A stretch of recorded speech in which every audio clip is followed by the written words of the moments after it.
మనం చూసాం. విమోచన కోసం మనం నేర్చుకుంటా ఉన్నాం. హల్లెలూయా. మన సబ్జెక్ట్ ఏంటంటే విమోచన. రెండవ పునరుద్ధానంతో మనము స్టార్ట్ అయ్యాం. రెండవ పునరుద్ధానం అనగా విమోచన అయి ఉన్నది. రెండవ పునరుద్ధానం అనగా పరిశుద్ధాత్మ యొక్క రాకడై ఉన్నది. ఖచ్చితంగా మనము ఆ విషయాలన్నీ గుర్తించడానికి లేఖనాల ద్వారా ఒక్కొక్కటిగా మనం కొద్దిగా చూస్తూ ఉన్నాం. అందుచేత మీరు చక్కగా వింటూ దానికోసం ప్రార్థిస్తూ మీరు లేఖనాలు పరిశీలించండి. దేవుడు ఒక్కొక్కటిగా మీకు బయలుపరుస్తాడు. దాని ద్వారా మీరు ఎంతో మేలు పొందుకొని మీ జీవితాల్లో పరిపూర్ణంగా మీరు ఆశీర్వదించబడి ఆ పరిపూర్ణమైన విమోచన మీరు కూడా పొందుకోవాలనే నేను ఉత్సాహంతో నేను చెప్తా ఉన్నాను. మీ కొరకు నేను ప్రార్థిస్తూ ఉన్నాను. హల్లెలూయా. దేవుని మహిమ కలుగును గాక. గత వారంలో మనం చూసాం సాతాను ఏ విధంగా ఏదైనా తోటలో ప్రవేశించాడో, వాడి యొక్క రాకడ ఏ విధంగా పరలోకంలో హెచ్చించుకొని ఆ పరలోకంలో వాడు దేవుని కంటే పైగా హెచ్చించుకొని వాడు ఏ విధంగా భూమి మీద పడ్డాడో మనం చూసాం. ఏదైనా తోటలో ఏ విధంగా ఉన్నాడో హెజ్కేలు గ్రంథంలో నుంచి మనం చూసాం. వాడు సమస్తము అలంకరించుకొని ఏదైనా తోటలో వాడు నివసించినట్లుగా మనం చూస్తూ ఉన్నాం. అక్కడ బంగారము వజ్రాలు అన్ని అలంకరించుకొని వాడు ఎంతో ఉన్నతమైన కెరూబుగా అభిషేకించబడిన దూతగా అక్కడ ఉండడం మనం చూసాం. అయితే వాడి యొక్క కలిగిన ఐశ్వర్యం చేత వాడు గర్వించి దేవుని కంటే హెచ్చించుకొని ఆ యొక్క దూతలతో యుద్ధం చేసి ఏ విధంగా ఏదైనా తోటలో పడ్డాడో మనం చూసాం. ఏమేన్ ఏదైనా తోటలో పడిన తర్వాత ఇప్పుడు వాడు దూతగా ఉన్నాడు. వాడు పరలోకంలో దూతగా ఉన్నాడు. పరలోకంలో దూతగా ఉండి భూమి మీద పడిన తర్వాత లూసిఫర్ అనే దూత వాడు అపవాదిగా మారిపోయాడు. ఏమేన్ లూసిఫర్ అనే దూత ఒక దెయ్యముగా మారిపోయాడు. లూసిఫర్ అనే ఒక దేవదూత ఒక సాతానుగా మారిపోయాడు. ఇప్పుడు అతను సాతానైతే ఉన్నాడు. వాడు పాప పురుషుడై ఉన్నాడు. మనం చూసాం తెస్సలోనిక పత్రికలో. వాడు భ్రష్టుడై ఉన్నాడు. వాడు అనేక విధాలుగా వాడు పాతాళం యొక్క దూత అయి ఉన్నాడు. సాతాను ఏమై ఉన్నాడండి? పాతాళం యొక్క దూత అయి ఉన్నాడు. వాడు పాతాళానికి హెడ్ ఆఫీసర్ అయ్యాడు. పరలోకంలో దూతలందరికీ ఒక ఆరాధనకు చేయించే ఒక సాంగ్ లీడర్గా ఉన్నాడు.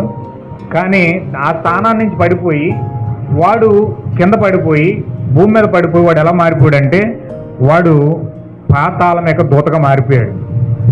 హల్లెలూయా. చూడండి ఒకసారి మనం ప్రకటన గ్రంథం చూద్దాం. ప్రకటన గ్రంథం 9వ అధ్యాయం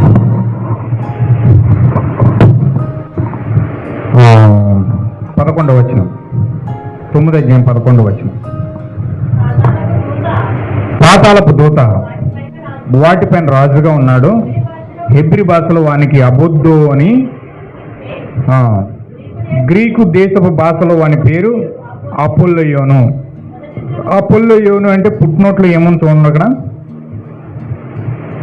నాశనం చేయువాడు అని ఉంది. అంటే ఈ నాశనం చేయువాడే అపోల్లోయోను అయి ఉన్నాడు.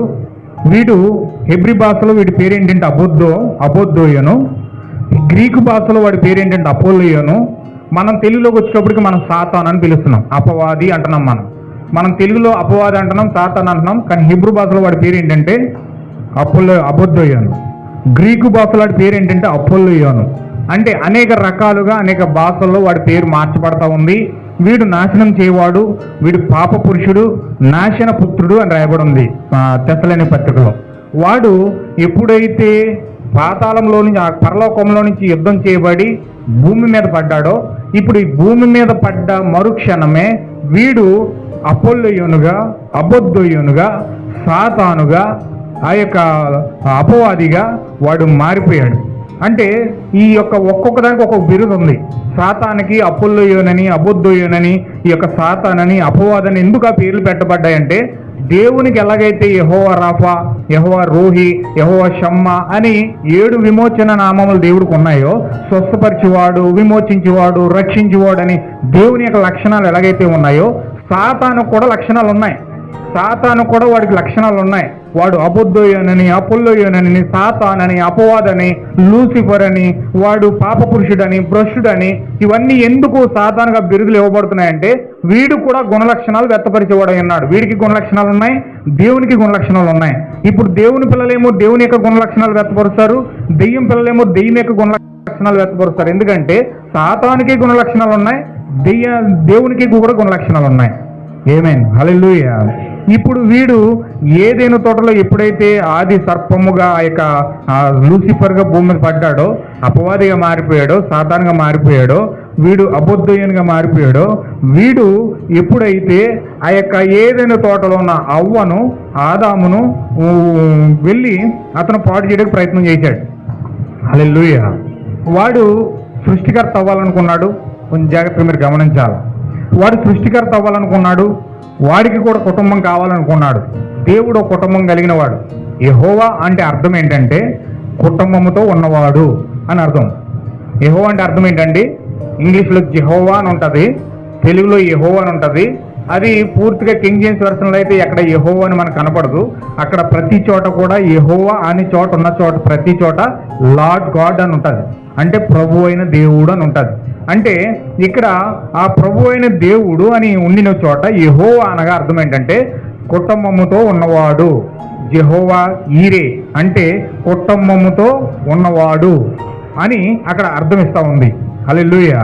అంటే అతను ఏం చేశాడంటే దేవుని యొక్క ప్రణాళిక ప్రకారం, దేవుని యొక్క చట్ట ప్రకారం, దేవుని యొక్క విమోచన సంకల్పం అంతయు దేవుడు ఏర్పాటు చేసుకున్నాడు. కాబట్టి ఆ విమోచన సంకల్పం అంతయు కూడా దేవుడు భూమిపైకి తీసుకురావడానికి ఆయన ఏం చేశాడంటే, ఇప్పుడు విమోచన సంకల్పంలో ఏముందంటే మనం లాస్ట్ వీక్లో చూసాం.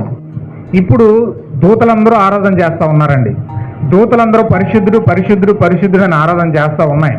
కానీ ఆరాధన చేస్తున్నాయి కానీ అవి హృదయంలో నుంచి ఆరాధన చేయట్లే. హృదయంలో నుంచి ఆరాధన అవి చేయట్లే.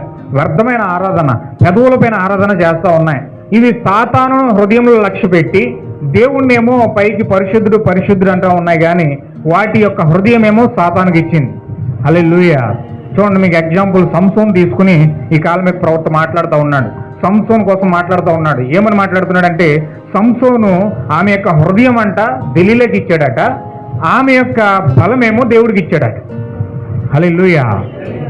సంసోని యొక్క బలమేమో దేవునికి ఇచ్చాడట, అతని యొక్క హృదయం ఏమో దెలీలాకి ఇచ్చాడట.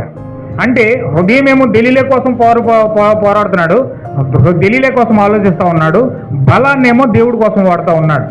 హల్లెలూయా. దేవుడు ఏది ఇస్తే దాన్ని వాడుకుంటాడు. ఎప్పుడు కూడా ఇవ్వని దానికోసం ఆశించడానికి, ఆయన ఇచ్చిందే వాడుకుంటాడు. ఒకరోజు దేవునికి ఒక ముసలమ్మ తన కష్టార్జితంలో నుంచి 2 పైసలు తీసుకెళ్ళి దేవునికి ఇచ్చింది, హృదయపూర్వకంగా ఇచ్చింది. అంతకుముందు చాలామంది చాలా కానుకలు వేశారు, కానీ అవి ఎవరిని పట్టించుకోలేదు. దేవుడు హృదయపూర్వకంగా దేవుని యొక్క ప్రేరణతో ఈమె ఆ 2 కాసులు తీసుకెళ్ళి అందులో వేసింది. దేవుడు దాన్ని చూసాడని. హల్లెలూయా. దాన్ని ఆశీర్వదించాడు. ఆమెను అనేక చోట్ల ఆమె కోసం సాక్ష్యం ఇచ్చాడు దేవుడు. చూడండి, 2 రొట్లు 2 రెట్లు 5 చేపలు, 5 రొట్లు 2 చేపలు 5,000 మందికి పంచడానికి దేవుడు మీ దగ్గర ఏమైనా ఉన్నాయా అని అడిగినప్పుడు, హల్లెలూయా, మీ దగ్గర ఏమైనా ఉన్నాయా అని అడిగినప్పుడు అక్కడ ఏం జరిగిందంటే దేవుడు మాట్లాడుతున్నాడు. ఏమని మాట్లాడుతున్నాడంటే ఆ యొక్క చిన్న బాలుడు కోసం మాట్లాడుతున్నాడు. ఆ 2 చేపలు 5 రొట్లు ఎప్పుడైతే చిన్న బాలుడు ఇవ్వడానికి ఆశించి సిద్ధపడ్డాడో ఆ బాలుని అభినందిస్తున్నాడు ఆయన. ఎందుకంటే ఆ యొక్క విశ్వాసముతో ఆకలికి మించి 3 రోజుల నుంచి ఆకలి. ఒక చిన్నపిల్ల అసలు తట్టుకోలేరండి. చిన్నపిల్లలు ఆకలి అసలు తట్టుకోరు. పెద్దోళ్ళైనా కొంచెం అణిగి మణిగి అంటుకుంటారు, కానీ ఆకలిని చిన్నపిల్లలు అసలు తట్టుకోలేరు. కానీ ఆ చిన్న బాలుడికి ఎలా ఆ బుద్ధి పుట్టింది? అతను ఎవరైనా చిన్న వయసులో ఉన్నప్పుడు ఏదైనా పెడితే వెంటనే తీసుకెళ్ళి పక్కకి వెళ్ళి తింటమో, లేకపోతే ఎవరికి పెట్టకుండా వాళ్ళ ఆకలి తీసుకోవడమో చేస్తారు. కానీ ఇక్కడ చిన్న బాలుడు తన కొడుకుని చంపేసుకుని, తన ఆకలి చంపేసుకుని, ప్రభువా ఇదిగో నా దగ్గర ఉన్నాయని చెప్పి ఆ 2 చేపలు 5 రొట్లు పట్టుకెళ్ళి ఇచ్చేసాడు. హల్లెలూయా. హృదయపూర్వకంగా ఇచ్చాడంటారు. ఎప్పుడైతే హృదయపూర్వకంగా ఆ యొక్క కానుకని ఇచ్చాడో ఆ కానుక ఎంత మల్టిప్లై అయిపోయిందంటే చివరికి 12 గంపలు మిగిలిపోయాయి.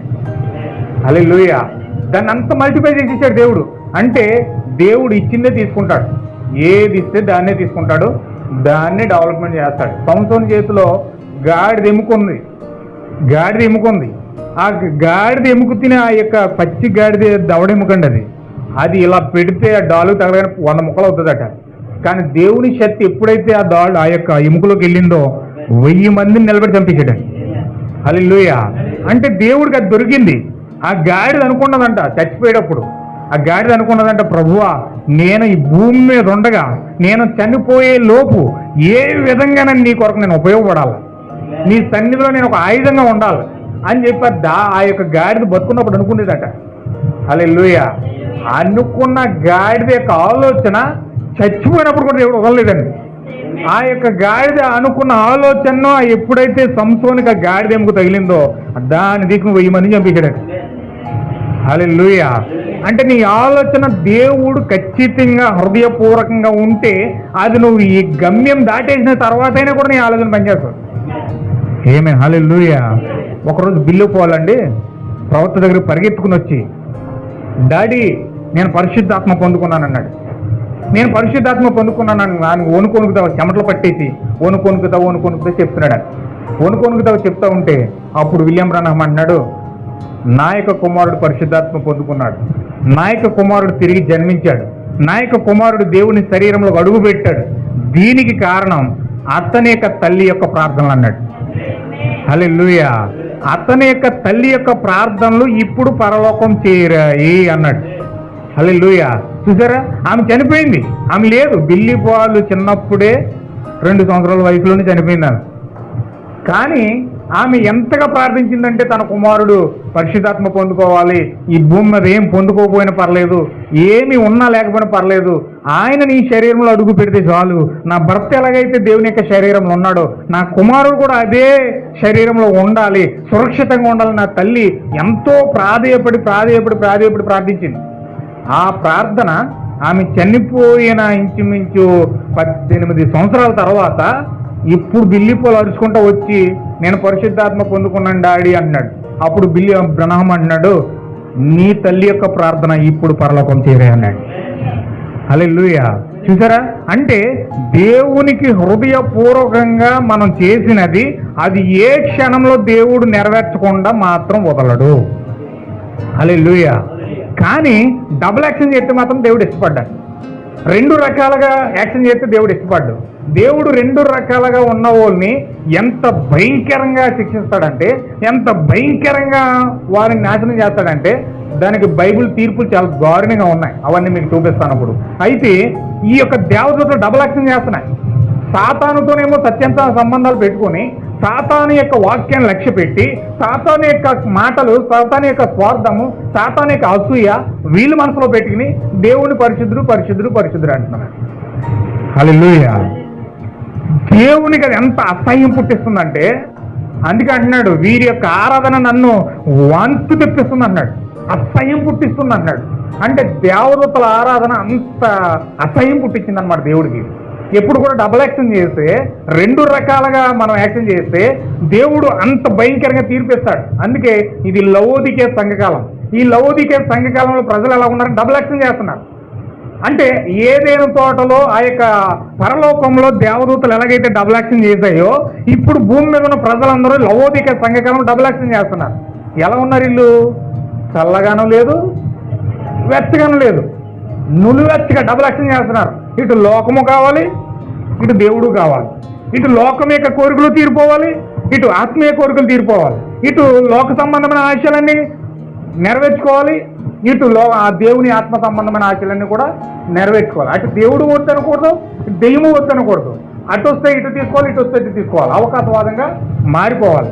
ఎటైనా సరే అవకాశవాదిగా మారిపోవాలి. ఇప్పుడు ప్రస్తుత పరిస్థితి, ఆ యొక్క ప్రపంచ పరిస్థితి అలా ఉంది. ఆమేన్. హల్లెలూయా.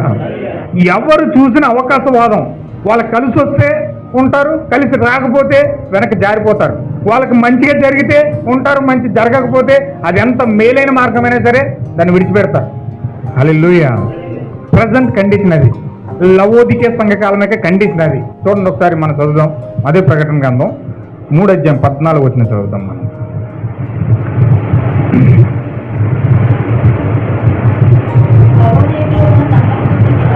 చాలా క్షుణ్ణంగా అక్షరం టు అక్షరం చూసి చదవండి. ఈ యొక్క కాలంలో ఈ కండిషన్ ప్రపంచం ఎలా ఉందో మీకు అర్థమవుతుంది. ప్రకటన గ్రంథం 3వ అధ్యాయము 14వ వచనం. లవోదికేలో ఉన్న సంఘపు దూతకు ఇలాగు రాయము. ఎందుకంటే ఈ లవోదికేలో ఉన్న సంఘపు దూతకు రాస్తున్నాడు లెటర్. ఎందుకంటే ఇది లవోదికే సంఘకాలం. మనకు తెలుసు 7 సంఘకాలాలు ఉన్నాయని. ఇప్పుడు 7 సంఘకాలాలకి 7 దూతలు దేవుడు పంపించాడని మనకు తెలుసు. మొదటి సంఘకాల దూత పౌలై ఉన్నాడు, ఇక్కడ మనకి కనబడుతున్నారు. మొదటి సంఘకాల దూత పౌలు, 2వ సంఘకాల దూత ఐరేనిస్, 3వ సంఘకాల దూత మార్టిన్, 4వ సంఘకాల దూత కొలంబో, 5వ సంఘకాల దూత మార్టిన్ లూథర్, 6వ సంఘకాల దూత జాన్ వెస్లీ, 7వ సంఘకాల దూత విలియం మ్యారిన్ బ్రన్హమ్ అయి ఉన్నాడు. ఈ కాలమేక దూత. ఎందుకు ఈ కాలమేక దూతకు దేవుడే లెటర్ రాస్తా ఉన్నాడు. దేవుడు లెటర్ రాస్తా ఉన్నాడు. ప్రకటన గ్రంథంలో 3వ అధ్యాయం 14వ వచనం లెటర్ కనబడుతుంది. ఈ యొక్క సంఘకాలంలో ప్రజలు ఏ విధంగా ఉన్నారో ఈ యొక్క కాలంలో ఉన్న దూతకు దేవుడు వివరిస్తా ఉన్నాడు.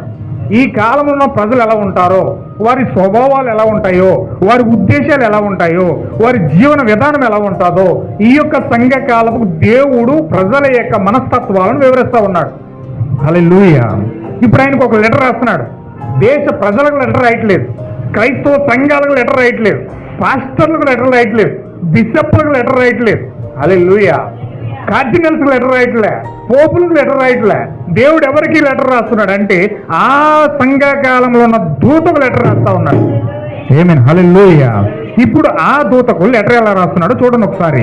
ఆ లవోదికీలో ఉన్న సంఘపు దూతకి ఇలాగు రాయము, ఆమేన్ అనువాడును. ఈ లెటర్ ఎక్కడ రాయిస్తున్నాడు అంటే దేవుడు యోహాను చేత 7వ దూతకు లెటర్ రాస్తున్నాడు.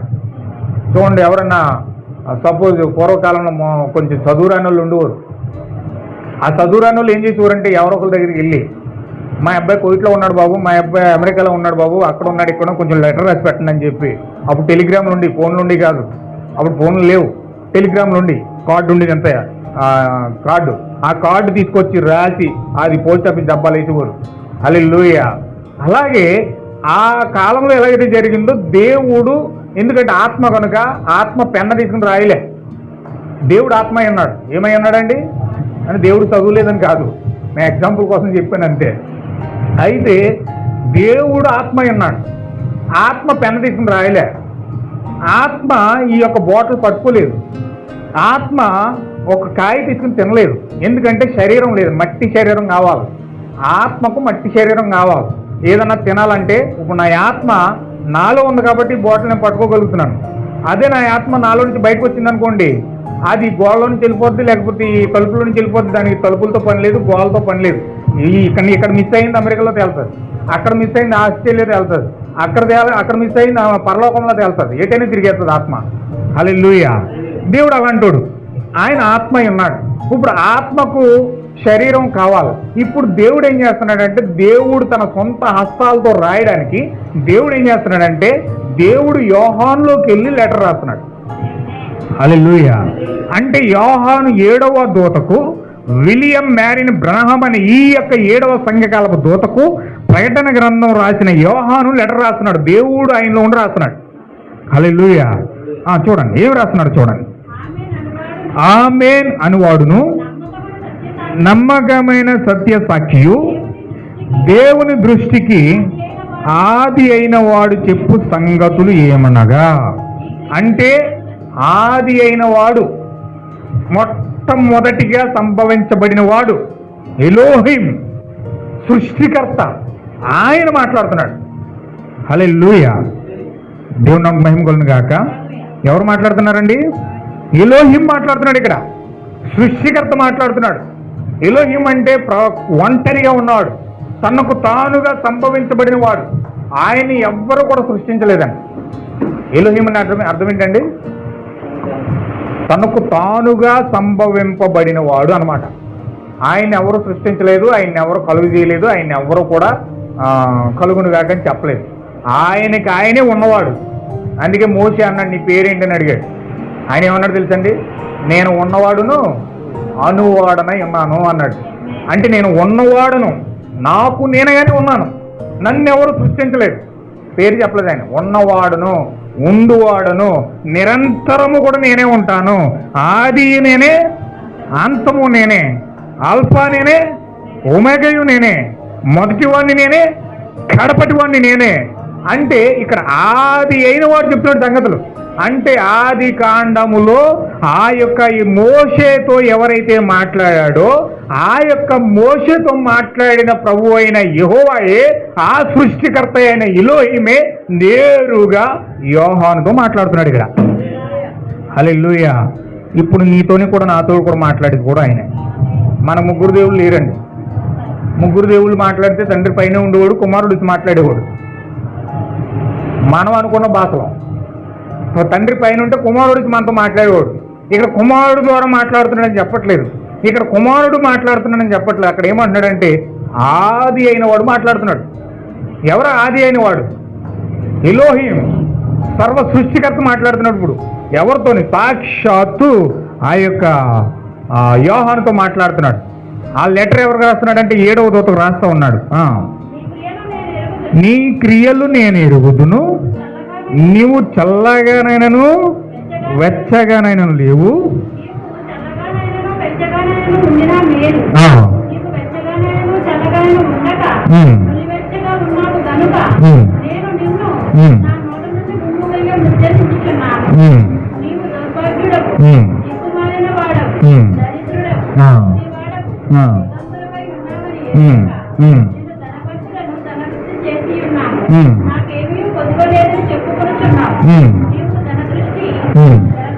ఇప్పుడు ఈ కాలంలో ఉన్న ప్రజలు ఎలా ఉన్నారంటే చూడండి, ఇలా ఇక్కడ చెప్తున్నాడు, వాళ్ళు చల్లగాను లేరట, వెచ్చగాను లేరట.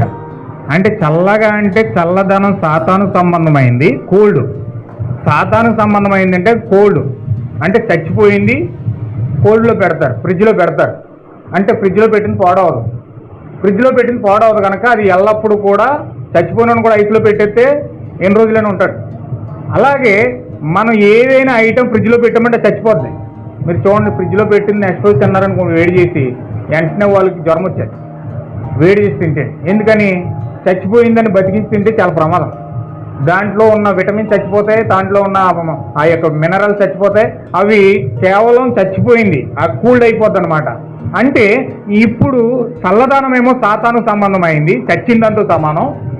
వేడి హాట్ ఎప్పుడైతే హాట్గా ఉన్నదో, వేడివేడిగా ఉన్నదో అది పరిశుద్ధాత్మకు సాదృశ్యంగా ఉంది. ఇప్పుడు పరిశుద్ధాత్మ వేడి ప్రాంతంతో కూడింది, అది హాట్, అగ్నితో కాల్చబడింది, అది అగ్నితో సమానం అన్నమాట. అంటే పరిశుద్ధాత్మ ఉంటే వేడిగా ఉంటారు, పరిశుద్ధాత్మ లేకపోతే చల్లగా ఉంటారు. కానీ వీళ్ళు పరిశుద్ధాత్మ పొందుకుని లేరు, పరిశుద్ధాత్మ లేకుండా కూడా లేరు. వీళ్ళు ఎలా ఉన్నారండి? సగం దెయ్యమాత్మ, సగం పరిశుద్ధాత్మ పొందుకుని ఉన్నారనమాట. హల్లెలూయా. ఈ కాలం యొక్క ప్రవక్త దెయ్యపు శాస్త్రం బాగా చెప్పాడు. దాన్ని దెయ్యపు శాస్త్రం చాలా బాగా వివరించాడు. ఎలాగంటే చూడండి, ఇక్కడ పరిశుద్ధాత్మ దీన్ని వివరిస్తున్నాడు. ఎలాగంటే ఈ కాలం యొక్క ప్రవక్త 3 సర్కిల్ గీసాడు. 3 సర్కిల్ గీశాడు. 3 సర్కిల్ ఎందుకంటే మనకు మనిషిని దేవుడు ఎలా చేశాడంటే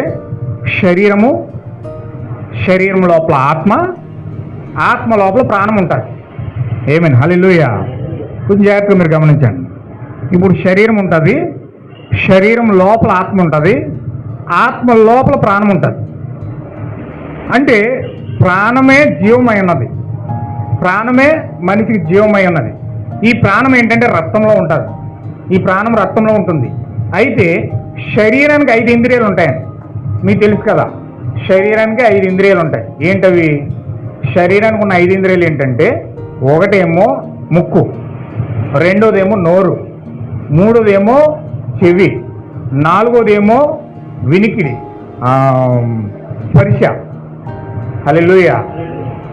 ఇప్పుడు ఈ 5 ఇంద్రియాలు కలిపి మనిషికి ఉంటాయి. నోరు, ముక్కు, కళ్ళు, చెవి, స్పర్శ. ఈ 5 ఇంద్రియాలు అంటే ఈ 5 ఇంద్రియాలు పనిచేస్తేనే మనకి వినికిడి, చెవుల ద్వారా వింటున్నాం, ఏదైనా సరే విని మనం గ్రహిస్తున్నాం. కళ్ళు ద్వారా చూస్తున్నాం, ముక్కు ద్వారా వాసన పీలుస్తున్నాం, ఏదైనా చెడు వాసన వచ్చిందో దూరంగా వెళ్తాం, ఏదైనా మంచి వాసన వచ్చిందంటే పీల్చుకుంటాం, నోటు ద్వారా తింటాం, టేస్ట్గా ఉంటే తింటాం, టేస్ట్గా లేకపోతే తినము. చెవుల ద్వారా వింటాం, మంచి మాటలు అయితే వింటాం, చెడు మాటలు అయితే పక్కన పెడతాం. స్పర్శలో కూడా ఇంద్రియం ఉంది. ఇది ఒక ఇంద్రియం. స్పర్శ అంటే ఇది టచ్ చేస్తే దీంతో చాలా ప్రమాదం. మంచిగా టచ్ చేసేది ఉంటుంది, చెడుగా టచ్ చేసేది ఉంటుంది, చెడు ఆలోచనతో టచ్ చేసేది ఉంటుంది. అయితే ఇలాగా ఈ 5 ఇంద్రియాలతో మంచి చెడులు గ్రహిస్తాం అన్నమాట. ఈ 5 ఇంద్రియాలతో మంచి చెడు గ్రహించి ఏది లోపల తీసుకోవాలో ఏది లోపల తీసుకోకూడదో మనం ఒక డిసైడ్మెంట్ జరుగుతుంది. హల్లెలూయా. ఈ 5 ఇంద్రియాలు పనిచేసినప్పుడు మనకు ఒక డిసైడ్మెంట్ వస్తుంది. ఏంటి? సపోజ్ ఎవరు బిర్యానీ పెట్టారండి, నిన్నటి బిర్యానీ పెట్టేశారు. ఏం చేస్తాం? అది నీరు పట్టేసి ఉంది, నీ కళ్ళు చూసాయి, ఇదేంటిది నీరు పట్టేసి ఉంది, ఇది నిన్నటిదేమో అని లోపల నీకు ఆలోచన వచ్చేసింది. దాన్ని కొద్దిగా టచ్ చేస్తున్నావు, స్పర్శిస్తున్నావు, కొద్దిగా తీసుకుని నోట్లో పెట్టదు, దాన్ని టేస్ట్ చూసావు, అది ఎలాగుంది, కొంచెం వెయిట్గా ఉంది. అప్పుడు నీకేమనిపించింది? నీకు ఎప్పుడైతే ఈ 5 ఇంద్రియాలు పనిచేస్తున్నాయో వెంటనే అది నాకు వద్దంటాం. హల్లెలూయా. అంటే మంచి చెడులు, మంచి చెడ్డ అది లోపలికి వెళ్తే మనకు చెడు చేస్తుంది, లోపలికి వెళ్తే మనం నాశనం చేస్తుంది, అది లోపలికి వెళ్తే మనకి కీడు చేస్తుంది అని నీకు ఎప్పుడైతే అర్థమైందో దాన్ని వెంటనే దూరం పెడతావు. అంటే దేవుడు నిన్ను ఒక మంచి చెడులు వివేచించి లోపలికి తీసుకోవడానికి నీకు 5 ఇంద్రియాలు పెట్టాడు శరీరంలో. అలాగే ఆత్మ కూడా 5 ఇంద్రియాలు ఉంటాయి. ఏంటి ఆ 5 ఇంద్రియాలు అంటే? మనస్సాక్షి, హేతుబుద్ధి, మనస్సు, జ్ఞానము, ఇలాగా 5 ఇంద్రియాలు నీకు ఉన్నాయి. ఆత్మలో 5 ఇంద్రియాలు ఉన్నాయి. ఇప్పుడు ఆత్మలో 5 ఇంద్రియాలు కూడా ఈ 5 ఇంద్రియాల ద్వారా నువ్వు దాన్ని మనిషిని సేకరిస్తావు. సపోజ్ మనసు ఉంది, మనసు డిసైడ్ చేస్తుంది నీకు కావాలా వద్దా, ఆత్మలో తీసుకోవాలా వద్దా అని నీ మనసు డిసైడ్ చేస్తుంది. హేతుబుద్ధి అంటే ప్రశ్నలు వస్తాయి, అంటే క్వశ్చన్లు వస్తాయి. ఏదన్నా సమస్య వచ్చిందనుకోండి, దాని మీద క్వశ్చన్లు వస్తాయి. ఇది ఇలా చేస్తే మంచిదా, చేయకపోతే మంచిదా, ఇలా చేయొచ్చా, ఇలా చేయకూడదా, తర్కిస్తాం. అంటే దాన్ని తర్కిస్తూ ఉంటాం. అది హేతుబుద్ధి. ప్రేమానురాగాలు ఉంటాయి. ప్రేమానురాగాలు అంటే సపోజ్ నీకు బంధువులే ఉన్నారు, ప్రేమ ఒకవేళ మంచిది కాకపోయినా నీకు చెడుది ఇస్తున్నా సరే నువ్వు ప్రేమతో ఏం చేస్తావు అంటే దాన్ని స్వీకరిస్తావు. హల్లెలూయా. ఒకవేళ అది మంచిది కాకపోయినా వాళ్ళ మీద ఉన్న ప్రేమ ఏం చేస్తావు? నువ్వు తింటావు, తినకపోతావు తర్వాత సంగతి. నువ్వేం చేస్తావు? నేను తీసుకుని పక్కన పెట్టుకుంటావు. చాలామంది ఏం చేస్తారంటే తీసుకోకపోతే ఏమనుకుంటావు, తీసుకుంటే ఏమనుకుంటావు అని చెప్పి దాన్ని ఏం చేస్తారంటే తీసుకుని ఏం చేస్తారంటే పక్కన పెడతారు మెల్లగా. వాళ్ళు వెళ్ళిపోయిన తర్వాత పాడేయడమో లేకపోతే పక్కన పెట్టడమో చేస్తారు. ఇలా అంటే ప్రేమ అనురాగాలు పనిచేస్తాయి, లేకపోతే హేతుబుద్ధి పనిచేస్తాయి, మనస్సాక్షి పనిచేస్తాయి. హల్లెలూయా. ఇలాగా 5 ఇంద్రియాలు మనసులో ఉన్నాయి, ఈ యొక్క ఆత్మలో ఉన్నాయి. ఆత్మకి 5 ఇంద్రియాలు ఉన్నాయి, శరీరానికి 5 ఇంద్రియాలు ఉన్నాయి. అయితే లోపల ప్రాణం ఉంటుంది. ఈ ప్రాణానికి ఒకటే ఇంద్రియం ఉంటుందండి. హల్లెలూయా. ప్రాణానికి ఒకటే ఇంద్రియం ఉంటుంది, అంటే ఒకే సింహాసనం అన్నమాట. అది అక్కడ ఉంటే విశ్వాసమైన ఉండాలి, లేకపోతే అవిశ్వాసమైన ఉండాలి. హల్లెలూయా. దేవుడైనా ఉండాలి, లేకపోతే దెయ్యమైనా ఉండాలి. రెండిట్లో ఎవరో ఒకరు కూర్చోవాలి. అక్కడ ఎవరో ఉండడానికి ఇద్దరిలో ఎవరో ఉండాలి. అందుకే ప్రవక్త అంటాడు, ఒక నూతిలో నుంచే ఉప్పనీరు తప్పనీరు రావట. వస్తాయండి? ఒక నూతిలో నుంచే ఉప్పనీరు తప్పనీరు వస్తాయా? రావు. అలాగే ఇప్పుడు హృదయంలో నుంచి, హృదయం ఒక నుయ్యి అనుకోండి, ఆ నుయ్యిలో నుంచి ఉప్పనీరు తప్పనీరు ఒకేసారి రావు. ఎందుకంటే దెయ్యం ఉంటే దెయ్యం యొక్క క్రియలు వస్తాయి, దేవుడు ఉంటే దేవుని యొక్క క్రియలు వస్తాయి. హల్లెలూయా. అయితే ఇక్కడ తెలిసేది ఏంటంటే ఖచ్చితంగా శరీరంలోనేమో ఆత్మలోనేమో దెయ్యాన్ని ఉంచుకోవచ్చు, దెయ్యాలు ఉండొచ్చు, శరీరంలో ఉండొచ్చు, ఆత్మలో ఉండొచ్చు. ఆత్మలో నువ్వు పరిశుద్ధంగా ఉండొచ్చు, శరీరంలో నువ్వు పరిశుద్ధంగా ఉండొచ్చు. కానీ లోపల ప్రాణంలో దెయ్యం ఉండాలా, దేవుడు ఉన్నది డిసైడ్ చేసేది నువ్వే. హల్లెలూయా. అయితే ఈ కాలం యొక్క ప్రవర్తన దెయ్యం యొక్క శాస్త్రం అనే మెసేజ్లో ఏం చెప్తున్నాడంటే, ఇప్పుడు శరీరంలో పరిశుద్ధాత్మ పొందుకోవాలి, ఆత్మలో పరిశుద్ధాత్మ పొందుకోవాలి, ఆత్మలో నుంచి లోన ప్రాణంలో కూడా పరిశుద్ధాత్మ పొందుకోవాలి. హల్లెలూయా. కానీ ప్రజలు ఏం చేస్తారంటే విచిత్రంగా ఆ ప్రాణంలో ఉన్న దెయ్యాన్ని మాత్రం కదపరండి. ఆ ప్రాణంలో ఉన్న దెయ్యాన్ని మాత్రం కదపరు. నువ్వు అక్కడే కూర్చో, నేను చచ్చిపోయే వరకు నువ్వు అక్కడే ఉండు, నువ్వు కదలకో మెదలకో, నాకు సపోర్ట్ చేయి. అయితే నేనేం చెప్తాను, ఆత్మలో పరిశుద్ధాత్మ పొందుకుంటాను. ఆత్మలో పరిశుద్ధాత్మ పొందుకున్న వాళ్ళందరినేమో ప్రవచనాలు చెప్తారు, మాట్లాడతారు, భాషలు మాట్లాడతారు, చాలా చాలా దేవుని యొక్క వరాలను వాళ్ళు ప్రత్యుత్పత్తి చేస్తారనమాట. దేవుని యొక్క వరాలు వాళ్ళు పనిచేస్తాయి. స్వస్థత వరం పనిచేస్తుంది, ప్రవచన వరం పనిచేస్తుంది, ఏమంటే ప్రార్థన వరం పనిచేస్తుంది, హితోపదేశం యొక్క వరం పనిచేస్తుంది. ఆ యొక్క వరాలన్నీ 9 వరాలు ఉన్నాయి చూసారా. ఈ 9 వరాలు కూడా ఈ యొక్క ఆత్మలో పనిచేస్తాయి. శరీరంలో కూడా పనిచేస్తాయి. శరీరంలో కూడా మారు మనసు అంటే ఒక మంచి వ్యక్తిలాగా, నీతిమంతుల్లాగా, దేవుని వాక్యాన్ని ఎరిగిన వారిలాగా వాళ్ళు చాలా చక్కగా వాళ్ళు ఉంటారు. హల్లెలూయా. అంటే శరీరంలో శుద్ధులైపోయారు, మారు మనసు పొందుకున్నారు, దేవుణ్ణి అంగీకరించారు, బాప్తిజం పొందుకున్నారు, చక్కగా దేవుణ్ణిలో కొనసాగుతున్నారు, వాక్యం చదువుతున్నారు, వాళ్ళు అన్నీ జరుగుతున్నాయి. కానీ ఆత్మలో కూడా ప్రవచనాలు చెప్తున్నారు, భాషలు మాట్లాడుతున్నారు, బుద్ధి వాక్యం చెప్తున్నారు, అన్నీ జరుగుతున్నాయి. కానీ ప్రాణంలో దెయ్యం పోవడం లేకపోవడం కారణం చేత అవి అబద్ధాలు, మోసాలు, దొంగతనాలు, అన్ని కార్యాలు కూడా వీళ్ళు చేస్తూనే ఉంటారు, పరిశుద్ధుల్లో ముందు సాగిపోతూ ఉంటారు. హల్లెలూయా. దేవుని నామమునకు మహిమ కలుగును గాక. ఎంతమందికి అర్థమైందన్నమాట అండి? శ్రద్ధగా వినండి. ఇప్పుడు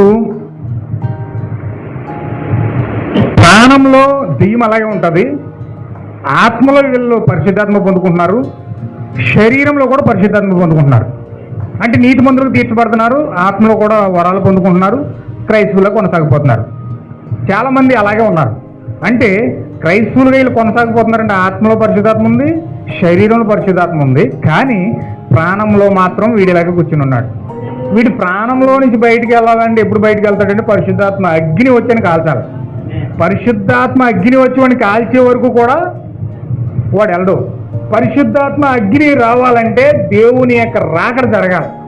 దేవుని యొక్క రాకడ అతని హృదయంలో జరిగితేనే కానీ అతను లోపల ఉన్న అంతరంగంలో ఉన్న సాతాను కాల్చివేయబడి వాడు బయటికి వెళ్ళలేడు. హల్లెలూయా. అందుకే ప్రజలు పరిశుద్ధాత్మ అగ్ని బాప్తిజం పొందుకోకుండా వాళ్ళు చేయాల్సిన ప్రతి కార్యములు చేస్తారు. భాషలు మాట్లాడతారు, ప్రవచనాలు చెప్తారు, అన్ని కార్యాలు వారి జీవితాల్లో జరుగుతాయి. మారు మనసు కోసం మాట్లాడతారు, శుద్ధీకరించబడతారు. బైబిల్ ఆది కాండం మొదలుకొని ప్రకటన గ్రంథం వరకు అవసరమైతే అప్పచెప్పేస్తారు కూడా చూడకుండా. ప్రతి వాక్యం కోసం మాట్లాడతారు. వాళ్ళకి ప్రతి వాక్యం ఎక్కడుందో తెలుసు. వారి జీవితాల్లో వారు చేయాల్సిన ప్రతి కార్యము కూడా చేస్తారండి. కానీ వారు పరిశుద్ధాత్మ అగ్ని బాప్తిజం మాత్రం పొందుకోరు. హల్లెలూయా. దానికోసమే ఇక్కడ మాట్లాడుతున్నాడు. ఇక్కడ చల్లగాను లేరు, వెచ్చగాను లేరంటే వీళ్ళు పూర్తిగా అటు దేవునికి సంబంధించిన వాళ్ళు కాదు. అంటే ప్రాణంలో దెయ్యం ఉంది, ఆత్మలో దేవుడు ఉన్నాడు. ఇప్పుడు వీళ్ళు దేవుడికి సంబంధించిన వాళ్ళు, దెయ్యానికి సంబంధించిన వాళ్ళు చెప్పండి ఒకసారి. ఏమండి? ఆత్మలోనే దేవుడు ఉన్నాడు, ఆత్మలో పరిశుద్ధాత్మ పొందుకున్నారు వీళ్ళు, ఆత్మలో వాక్యంలో కొనసాగుతున్నారు. ఇంచుమించు ప్రపంచంలో ఇన్ని కోట్ల మంది క్రైస్తవులు ఉంటే ఈరోజు వాళ్ళలో ఆత్మలో పరిశుద్ధాత్మ ఉంది. ఈరోజు ఆత్మలో పరిశుద్ధాత్మ ఉన్నది కనుకే స్వస్థత వరం పొందుకున్నారు, స్వస్థతలు పొందుకుంటున్నారు, ప్రవచనాలు చెప్తున్నారు, మంచి బుద్ధివాక్యం చెప్తున్నారు, చక్కగా కార్యాలన్నీ చక్కగా జరుగుతున్నాయి, అన్ని జరుగుతున్నాయి. వాళ్ళు క్రైస్తవులుగా చాలామంది అయిపోతున్నారు, అన్ని సంఘాలు పెరిగిపోతున్నాయి, కొట్టకొలుగులో పెరిగిపోతున్నాయి సంఘాలు. ఎక్కడ పడితే అక్కడ సంఘాలు పెట్టేస్తున్నారు, పాస్టర్లు అయిపోతున్నారు. మేము వాక్యం చెప్తాం, మాకు జ్ఞానం ఉంది, మేము పాస్టర్లం అని చెప్తున్నారు. అంత బాగునే ఉంది. కానీ ఇందులో ఆత్మలో బాప్తిజం ఎంతమంది పొందుకున్నారు? ఆత్మలో దేవుడు ఉంటే ప్రాణంలో దెయ్యం కూర్చోండి. అంటే వీళ్ళేమో చీకట్లో చేయాల్సిన కార్యాలు చీకట్లో చేస్తున్నారు, చీకటి సంబంధమైన కార్యాలన్నీ చీకట్లో వెళ్ళబుస్తూనే ఉన్నారు. అసూయ వాళ్ళు వెళ్తుంది, కామం వాళ్ళు వెళ్తుంది, ద్వేషం వాళ్ళు వెళ్తుంది, పాపం వాళ్ళు చేస్తూ ఉన్నారు. అరే పాస్టర్ గారు కదా, ఏంటి ఇలా మాట్లాడుతున్నాడు, పాస్టర్ గారు కదా, ఇదేంటి పిల్లల పాడు చేసేసాడు, ఇదే పాస్టర్ గారు కదా, ఈయనేంటి ఇలా చేస్తున్నాడు, ఇలా మాట్లాడుతున్నాడు, ఇలా చేస్తున్నాడు, ఇలాంటి కార్యాలు చేస్తున్నాడేంటి, ఇలా చేస్తున్నాడేంటి, ఇలాంటి మాటలు మాట్లాడుతున్నాడేంటి, ఇతని జీవితం ఎలా ఉందేంటి అని మనం ఆలోచిస్తాం. కానీ వాస్తవంగా అతని ప్రాణంలో దెయ్యం కూర్చుని ఉంది. హల్లెలూయా. ఆత్మలో దేవుడు ఉన్నాడు, వాక్యం చెప్తున్నాడు, ప్రార్థన చేస్తున్నాడు, పాటలు పాడుతున్నాడు, దేవుని కొరకు ఎంత నీట్గా బ్రతకాలని నీట్గా బ్రతుకుతున్నాడు, ఏం చేయాలంత నీట్గా అంత కార్యాలన్నీ ముందుకు వెళ్ళిపోతున్నాయి. కానీ అతని యొక్క ప్రాణంలో ఎవరున్నారండి? దెయ్యం ఉంది. లూసిఫర్ ఉన్నాడు. లూసిఫర్ ఉండడం కారణం చేత అతను దేవుని యొక్క కుమారుడిగా క్రైస్తవుడిగా బాప్తిజం పొందాడు కానీ బైబిల్ చదువుతున్నాడు కానీ ప్రార్థన చేస్తున్నాడు కానీ అతను చేసే కార్యాలన్నీ చెడ్డ కార్యాలు చేస్తున్నాడు. హల్లెలూయా. అంటే ఆత్మలోనేమో దేవుడు ఉన్నాడు, ప్రాణంలోనేమో దెయ్యం ఉంది. ఇతను ఎవరికి చెందుతాడు? ప్రవక్త ద్వారా దేవుడు అది మాట్లాడుతున్నాడు. ఇప్పుడు 7వ సంఘకాలం యొక్క ప్రజలు ఎలా ఉన్నారంటే, పెంతుకొస్తు కాలం కాదు కాబట్టి ఇది. ఈ పెంతుకొస్తు కాలంలో ప్రజలు ఏం చేస్తున్నారంటే నలుదిక్కుల సంచరించడం ద్వారా జ్ఞానం అధికమైపోయి తిరుగుతేటలు ఎక్కువైపోయి జ్ఞానాతిశయంతో మాటలు వస్తున్నాయి కానీ వారి జీవితాల్లో ప్రాణంలో పరిశుద్ధాత్మ ఉన్నదా లేదా అన్నది వారు చెక్ చేసుకునే కాలం ఇది కాదు. హల్లెలూయా. అంటే ఆత్మలోనేమో దేవుడికి చెందారు, ప్రాణంలోనేమో దెయ్యానికి చెందారు. వీళ్ళు అటు దేవుడికి చెందిన వాళ్ళు కాదు, ఇటులా దెయ్యానికి చెందిన వాళ్ళు కాదు. ఇటు వెచ్చగాను లేరు, ఇటు చల్లగాను లేరు. నులివెచ్చగా ఉండిపోయారు, మధ్యలో ఉండిపోయారు. మధ్యరేఖాన్ని 2 పడవల మీద అడుగేసినప్పుడు ఏమవుతాడు? ఆ పడవ అటు వెళ్ళిపోద్ది, ఆ పడవ అటు వెళ్ళిపోద్ది. ఎందుకంటే ఈ కాలుతో ఆ పడవ గెంటేస్తాడు, ఈ కాలుతో ఈ పడవ గెంటేస్తాడు. రెండు చోట్ల రెండింటి మీద స్థిరంగా ఉండదు. అది కాలు అటు ఉంటుంది కానీ బలమంతా అటు ఉంటుంది, ఆ పడవ అటు వెళ్ళిపోద్ది. ఈ కాలు ఇటు ఉంటుంది కానీ బలమంతా ఇటు ఉంటుంది, ఈ పడవ అటు వెళ్ళిపోద్ది. మధ్యలో ఇతను ఏమైపోతాడు? క్రైస్తవులు అలాగైపోయారు. పాపం ఇప్పుడు క్రైస్తవులు ఈరోజు అలాగైపోయారండి. 2 పడవల మీద అడుగేస్తున్నారు. అందుకే ఏలియా వచ్చి ఒక బలమైన స్వరం వినిపించింది వాళ్ళకి. ఏమన్నాడంటే, ఎంత కాలం మీరు 2 పడవల మీద అడుగేస్తారో అన్నాడే లేదండి. ఎంత కాలం మీరు 2 తలంపుల మధ్యలో కాలం గడిపేస్తారు? మరల లవోదిక సంఘకాలంలో ఈ కాలంలోకి ఏలియా వచ్చి కూడా అది కేకేశాడు. ఏమనంటే, ఎంతకాలం మీరు ఈ విధంగా 2 పడవల మీద అడుగేస్తారు? అంటే అటు దేవుడు అంటారు, ఇటు దెయ్యము అంటారు. అంటే ఆత్మలో దేవుడు కావాలి, ప్రాణంలో దెయ్యం మాత్రం కదపరు. ప్రాణంలో దెయ్యం అలాగే కూర్చుని ఉంటుంది, దాన్ని మాత్రం కదపరు. దాన్ని కదిపితే పరిశుద్ధాత్మ రాకడ కావాలి మనకి. దాన్ని కదపాలంటే రాకడను దర్శించాలి. యేసుక్రీస్తు యొక్క ప్రత్యక్షత కావాలి, యేసుక్రీస్తు యొక్క జీవం మనలోకి రావాలి, పరిశుద్ధాత్మను కలుసుకోవాలి. ఆ దూతను మనం ఎప్పుడైతే కలుసుకుంటామో అగ్ని వచ్చి కాల్చిందో అప్పుడు మనము ప్రాణంలో ఉన్న దెయ్యాన్ని పోగొట్టుకుంటాం. హల్లెలూయా. చూడండి, ఎప్పుడైతే యెషయాకి ఈ విషయం అర్థమైందో, యెషయాకి ఎప్పుడైతే ఈ విషయం అర్థమైందో అతను ఎలుగెత్తి ఏడుస్తున్నాడని. ఎలుగెత్తి ఏడుస్తున్నాడు, ప్రభువా నేను అపవిత్రమైన పెదవులు గలవాడిని, అపవిత్రమైన ప్రజల మధ్యలో ఉన్నాను. దయచేసి ఇలాంటి అపవిత్రంగా 2 రకాలుగా ఉండడం నాకు ఇష్టం లేదు. నీకు అది ఇష్టం లేని కార్యం. నాకు దయచేసి నీవు నన్ను వెంటనే ఆ 2 తలంపుల నుంచి వేరు చేసి నా ఆత్మలో ఉన్న ప్రాణంలో ఉన్న ఆ యొక్క శాతాన్ని కాల్చు అని ఎప్పుడైతే బ్రతిమాలుకున్నాడో బలిపీఠం నుంచి దేవదూత అగ్నిని తీసుకొచ్చి పెదవులు కాల్చేసి. హల్లెలూయా. ఎప్పుడైతే కాల్చిందో, అతని యొక్క అంతరంగాన్ని కాల్చిందో, ఆ కాల్చబడిన అంతరంగంలో సాతాను ఎప్పుడైతే బయటికి వెళ్ళిపోయాడో బైబిల్ 66 గ్రంథాలు రచించాడండి. హల్లెలూయా. ఎన్ని గ్రంథాలు రచాడండి? యెషయా గ్రంథం 66 గ్రంథాలు. మొత్తం పుస్తకాలన్నీ కలిపి 66 పుస్తకాలు అయితే ఏకంగా 66 అధ్యాయాలు రచించాడు. యెషయా ఒక్కడే. బైబిల్ అంతా 66 పుస్తకాలు, కానీ ఎస్సీ ఒక్కడే 66 అధ్యాయాలు రచించాడు. ఏకంగా పుస్తకానికి ఒక అధ్యాయం రాసుకొచ్చాడు. అంటే ఎప్పుడైతే ఆ యొక్క అంతరంగంలో ఉన్న సాతాను కాల్చివేయబడ్డాడో, పరిశుద్ధాత్మ బాప్తిజం పొందుకున్నాడో, ఆ యొక్క వ్యక్తి క్రీస్తు కొరకు పరిపూర్ణంగా జీవించగలిగాడు. హల్లెలూయా. ఎంతమందికి అర్థమైందండి? ఇప్పుడు చదవండి. అది నువ్వు చల్లగానే నువ్వు వెచ్చగానే లేవు, నువ్వు చల్లగానే నువ్వు వెచ్చగానే ఉన్నావు గనుక నేను నిన్ను నా నోట నుండి ఉమ్మివేయనుద్దేశించుచున్నాను. అంటే ఈ నులివెచ్చగా ఉన్న వాళ్ళ జీవితాల మీద దేవుడు ఏం చేస్తున్నాడంటే, చూడండి, ఎవరన్నా రోడ్డు అంటే వెళ్తున్నారు అనుకోండి, ఇష్టం లేని వాళ్ళు ఉన్నారనుకోండి, వాళ్ళు ఏం చేస్తారంటే క్యాండర్కి ఇచ్చి తుమ్ముకొని వస్తారు ఉమ్ము. అవునండి, ఇష్టం లేని వాళ్ళు ఉన్నారనుకోండి, వాళ్ళతో ఏం అనలేక ఇంకా చిచ్చి ఇంకా చిరాకు తెప్పి అసహ్యం పుట్టించేసి తుప్పుక్కుని ఉమ్ము చేస్తారు. ఇప్పుడు దేవుడు ఆ స్థితిలోకి వచ్చేసాడు. అంటే ఒక క్రైస్తవుడిని చూసి, నులివెచ్చగా నటిస్తున్న క్రైస్తవుని చూసి, ఒక వేషధారిని చూసి, డబల్ గేమ్ ఆడుతున్న వ్యక్తులను చూసి అటు దేవుడు ఇటు దెయ్యం అని చెప్పుకుని తిరుగుతున్న యొక్క వ్యక్తులను చూసి దేవుడు చేసే ప్రయత్నం ఏంటంటే క్యాండర్ ఇచ్చి ఉమ్మోస్తున్నాడు.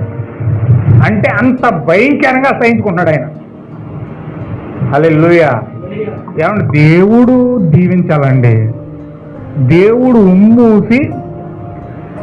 ఉమ్మూసే స్థితికి ప్రజలు వచ్చారంటే ఎంత వరస్ట్గా క్రైస్తవులు ఉంటే దేవుడు ఉమ్మూస్తున్నాడు. ఒకసారి మీరు ఆలోచించండి. దేవుడు ఉమ్మూసే స్థితిలోకి వచ్చాడంటే ఈ ప్రజలు ఎంత వేషధారిగా ఎంత నటిస్తున్నారో చూడండి. ఎంత భయంకరంగా 2 రకాలుగా డబుల్గా మారుతున్నారో చూడండి. ఆ రోజు పరలోకంలో దేవదూతలు ఆడిని అలాగా దేవదూతలు సాతానుతోనేమో సాంగత్యం చేస్తూ పైకి ఏమో దేవుడి దగ్గరికి వెళ్ళి ఒప్పుకోవడం. పరిశుద్ధుడు కాదు, లోపలేమో పరిశుద్ధుడు కాదు, అపరిశుద్ధుడు. మమ్మల్ని మా స్థానంలోంచి పడేసినోడు మాకు దేవుళ్ళుగా చేయడం మానేసి మమ్మల్ని ఏదో బానిసలుగా చేసుకుని చూడాలి ఆరాధన చేసుకుంటున్నాడు. మేము దేవుళ్ళు అవ్వాల్సిన వాళ్ళం. సాతాను చూడు ఎంత మంచోడు, అతను మమ్మల్ని దేవుడిని చేస్తానంటున్నాడు. ఈ దేవుడేమో స్వార్థపరుడు, కుళ్ళోడు. అతను మమ్మల్ని దేవుడు చేయడానికి బదులుగా దేవుడు స్థానంలో ఉన్న వాళ్ళ మమ్మల్ని తీసుకెళ్లి దేవదూతలను చేసేసి ఆరాధన చేసుకుంటున్నాడు 24 గంటలు. పరిశుద్ధుడు పరిశుద్ధుడు పరిశుద్ధుడు అంటున్నాడు. ఇది ఎక్కడ గోలా? దేవుడికి అసలు ప్రేమ లేదు మా మీద. దేవుడికి అసలు ప్రేమ లేదు మా మీద. చూడు, దేవుడికి ప్రేమ ఉంటే మనల్ని ఎందుకు పట్టించుకోడు? దేవుడికి ప్రేమ ఉంటే మనల్ని ఎందుకు మనల్ని ఎందుకు ఇలాగా వదిలేస్తాడు? దేవుడికి ప్రేమ ఉంటే మనల్ని ఎందుకు ఇలాగా అత్తమాడుకు ఆరాధన చేయండి ఆరాధన కోరుకుంటాడు తప్ప మనం చేయాల్సింది ఏం చేయట్లే. మనం ప్రేమించాల్సింది పోయి మనం దేవుడిగా చేయాల్సింది పోయి మనల్ని అత్యధికంగా చేయాల్సింది పోయి హెచ్చింపు స్థానంలో ఉండవలసింది పోయి మనల్ని దేవతలుగానే ఉంచేసి ఇలాగ ఆరాధన చేసుకున్నాడు. ఈ దేవుడు ఎంత స్వార్థపరుడో చూడు. ప్రేమ లేదు ఈయనలో, లోపలది. పైకేమో పరిశుద్ధుడు పరిశుద్ధుడు పరిశుద్ధ. హల్లెలూయా. హృదయాంతరంగములు ఎరిగిన దేవునికి ఆలోచన తెలియవంటారా? హృదయ రహస్యము బయలుపరచగలిగిన దేవుడికి ఆలోచన తెలియవంటారా? వాళ్ళ హృదయాలలో ఏం ఆలోచిస్తున్నారు దేవుడు తెలియదంటారా? హల్లెలూయా. ఏం చేస్తారో తెలుసా వాక్యము? ఒకవేళ గనక అలాగ ఆలోచిస్తే దేవుడు ఏం చేస్తాడో తెలుసా? చూడండి ఒకసారి హెబ్రీ పత్రిక 4:12.